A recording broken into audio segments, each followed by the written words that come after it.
Shalom adik-adik, jumpa lagi dengan Kak Sinta. Bagaimana kabarnya?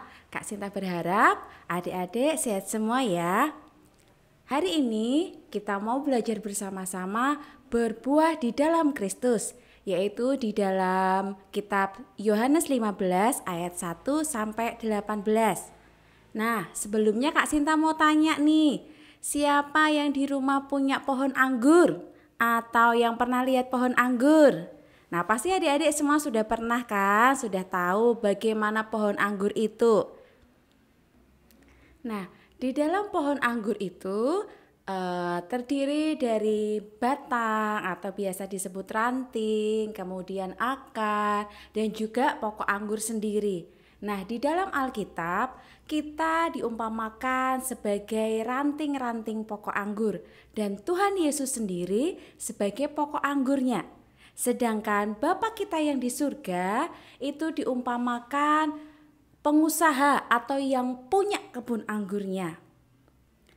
Bapa di surga sebagai pengusaha anggur mengusahakan bagaimana caranya supaya pohon anggurnya berbuah lebat.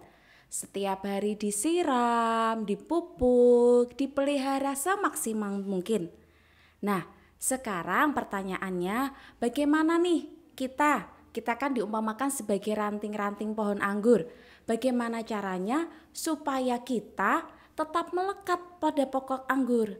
Karena adik-adik tahu semuanya ya bahwa suatu pohon, kita melihat pohon nih, kalau rantingnya itu sudah layu, kering, pasti akan dibuang, dipatahkan, dibuang dan tidak berguna lagi. Nah, siapa yang di sini mau seperti ranting yang tidak berguna kemudian dibuang?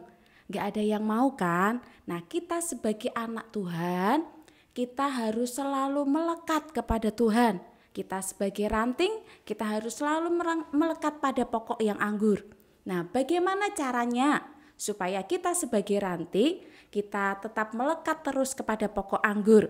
Adik-adik ada yang tahu? Nah, caranya supaya kita melekat pada pokok anggur, yaitu kita harus bertekun di dalam Tuhan. Bagaimana caranya? Yang pertama, adik-adik harus rajin baca Alkitab. Yang kedua, adik-adik harus rajin berdoa. Selain itu, adik-adik harus berbuat yang baik, berperilaku yang sopan, bertutur kata yang sopan, menghormati orang yang lebih tua, taat kepada orang tua. Nah, kalau untuk masalah sekolah, adik-adik juga harus rajin belajar, rajin sekolah. Nah, setelah kita bertekun di dalam Tuhan, maka kita akan menghasilkan buah-buah yang lebat. Buah-buah di sini bukan buah-buah seperti mangga, apel, semangka, anggur, seperti itu ya adik-adik, bukan. Tetapi buah-buah yang dimaksud di sini adalah buah-buah roh. Adik-adik, ada yang tahu buah-buah roh itu apa saja? Nah, adik-adik bisa melihatnya di Alkitab di dalam kitab Galatia 5 ayat 22 sampai 23. Buah-buah roh adalah kasih, damai sejahtera, sukacita, kesabaran, kemurahan, kelemah lembutan, dan masih banyak lagi. Nah, di sini Kak Sinta mau ajak adik-adik semuanya, mungkin kalau kita suruh menghafalkan mungkin kita sedikit lupa ya atau kesusahan ya.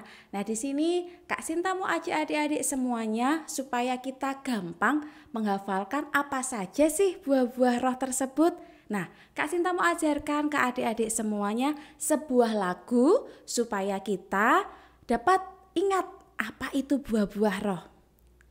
Yuk teman-teman, kita belajar bersama-sama ya. Kita mau nyanyi bersama-sama ya.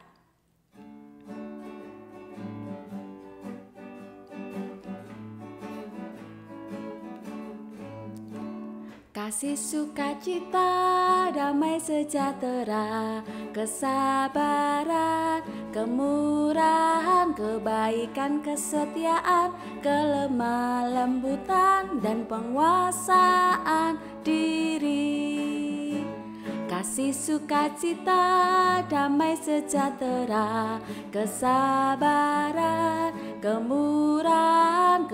kebaikan, kesetiaan, kelemah lembutan, dan penguasaan diri. Nah, mudah kan lagunya adik-adik? Kak Sinta berharap adik-adik semua dapat menghafalkan lagunya ya. Nah, sekali lagi Kak Sinta ingatkan kepada adik-adik supaya adik-adik semuanya tetap bertekun di dalam Tuhan Yesus, supaya kita dapat menghasilkan buah yang lebat, buah yang diinginkan Tuhan Yesus, dan kita dapat memuliakan nama Tuhan. Sampai jumpa di lain kesempatan adik-adik. Shalom, Tuhan Yesus memberkati.